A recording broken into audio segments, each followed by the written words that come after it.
Hello guys, welcome back to the channel Desi football talks पे आपका स्वागत है। और आज भाई क्लब फैंस का तो यही हाल है भाई, वेट कर रहे हैं बहुत ज़्यादा अपने क्लब मैचेस का।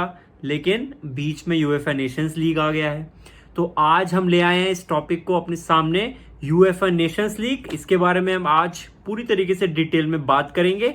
भाई बेसिकली यूएफए नेशंस लीग हर 2 साल पे खेला जाता है, और इसका पहला सीजन जो जीता था वो थे हमारे बड़े भैया मिस्टर रोनाल्डो साहब। तो भाई ये इसका 4th सीजन है 2024-25 में। 2018-19 में इनॉग्रेट हुआ था, 2020-21 में सेकंड सीजन जो फ्रांस जीती थी स्पेन से 2-1 इन इटली। और 22-23 में स्पेन वर्सेस क्रोएशिया फाइनल हुआ था जो स्पेन ने जीता था आफ्टर पेनल्टी शूट आउट। तो अब भाई ये 4th सीजन हो रहा है यूएफए नेशंस लीग का। बेसिकली पहले फंडा ये था कि सितंबर से नवंबर के बीच में कुछ फीफा के ब्रेक्स आते थे, तो यूएफए को लगा कि यार इन ब्रेक्स की एक एडवांटेज ले सकते हैं हम लोग। वो क्या करते हैं, वो बताते हैं कि यार हम क्यों ना इन यूरोपियन नेशंस को एक दूसरे के खिलाफ जो फ्रेंडली गेम खेलते हैं उसकी जगह एक नया लीग कप फॉर्मेट ही बनाते भाई। मतलब थोड़े से कंपिटिटिव मैच भी हो जाएंगे, और भाई मतलब वही है कि बोरियत से बच जाएगा इंसान, क्योंकि फ्रेंडलीज में क्या होता है यार, उतनी इंटेंसिटी के साथ नहीं खेलती टीम्स। तो यूएफा एक नया लीग फॉर्मेट लाई, इसको इन्होंने यूएफा नेशंस लीग बोला। ये यूरोपियन यूरो कप से बिल्कुल अलग है। यूरो कप अभी अभी हुआ था, वो हर 4 साल पे होता है, और नेशंस लीग हर 2 साल बाद होता है। भाई बात करें आगे इस नेशंस लीग के फॉर्मेट की, तो जैसा मैंने बताया तुम्हें, यूएफए इसको कंडक्ट कराता है जो यूरोप की गवर्निंग बॉडी है फुटबॉल की। और भाई ये 4th सीजन है। सितंबर से नवंबर 2024 में इसका लीग फेज चलेगा। उसके बाद इसका मार्च 2025 में जो अगले साल होगा, वो इसमें लीग ए के क्वार्टर फाइनल मैचेस होंगे, लीग बी और ए के और बी और सी के प्लेऑफ मैचेस होंगे।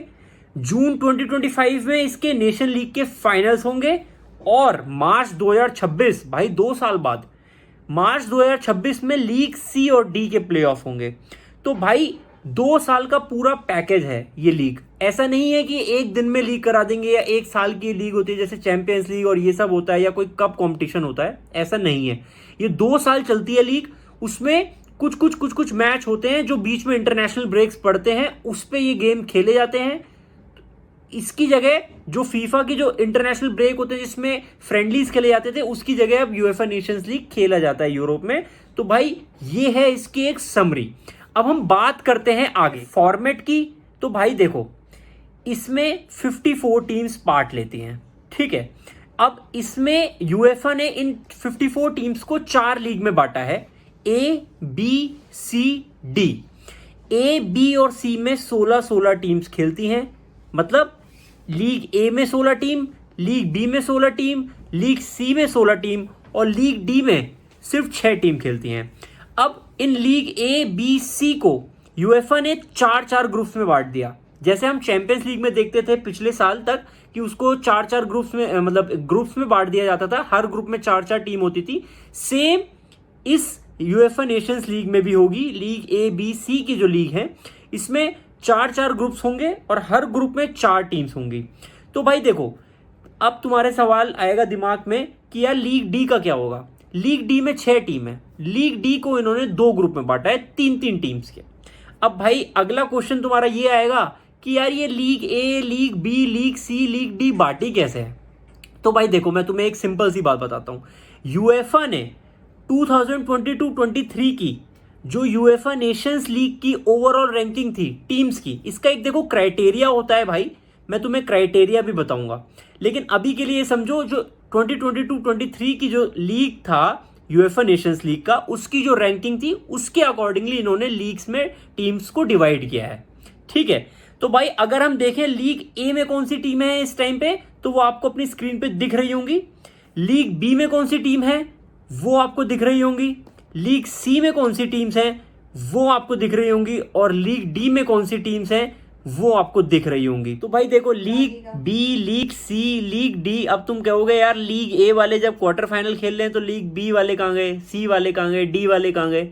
तो यार देखो, इसमें यूएफए ने एक बड़ा सही फंडा लगा रखा है कि भाई जैसी आप परफॉर्मेंस दोगे इस पूरे नेशंस लीग में, आपका वैसा ही आपको रिजल्ट मिलेगा अगले नेशंस लीग में। मतलब अब अगर लीग बी के ग्रुप स्टेज में एक टीम ने बहुत अच्छा परफॉर्म किया और वो ग्रुप विनर बनी, तो भाई वो एक डायरेक्ट प्रमोशन ले लेती है लीग ए के लिए, ठीक है। और जो लीग बी के ग्रुप स्टेज में लूजर्स बने, जो लास्ट पोजीशन पे रहे, वो डायरेक्टली रेलीगेट हो जाता है लीग बी में। सेम ऐसा ही लीग बी से लीग सी में होता है, लीग सी से लीग डी में होता है। तो भाई ये इसमें इन्होंने प्रमोशन और रेलीगेशन का एक कंसेप्ट जोड़ा हुआ है यूएफए ने, जो अगले नेशंस लीग में हमें दिखेगा, ठीक है। अब जो हमने बात करी थी लीग ए के क्वार्टर फाइनल्स की, क्वार्टर फाइनल में बेसिकली होना क्या है, ग्रुप विनर जो होगा वो दूसरे ग्रुप के किसी रनर अप के अगेंस्ट खेलेगा क्वार्टर फाइनल, और ग्रुप विनर ही सेकंड लेग होस्ट करेगा। तो मतलब ग्रुप विनर के पास एक एडवांटेज होता है, अपना होम गेम जो खेलेगा वो सेकंड उस पर खेलेगा, ठीक है। अब मैं आगे बात करता हूं भाई, जो हमने प्रमोशन रेलीगेशन की बात करी थी, जिसमें मैंने तुम्हें बताया लीग बी, लीग सी, लीग डी से प्रमोशन होगा और लीग ए से रेलीगेशन होगा। तो भाई ये इसमें यूएफए नेशंस लीग का पूरा कंसेप्ट है। इसके अलावा हम मैचेस अब आने वाले हैं भाई, है ना, तो उसके लिए एक्साइटेड तो हम है ही। तो उसमें देखते हैं क्या भाई परफॉर्मेंसेस होंगी अपने टॉप प्लेयर्स की। ऑल्दो बहुत सारे प्लेयर्स अभी इंजर्ड हैं, कुछ लोग स्क्वाड कॉलअप में नहीं आए हैं।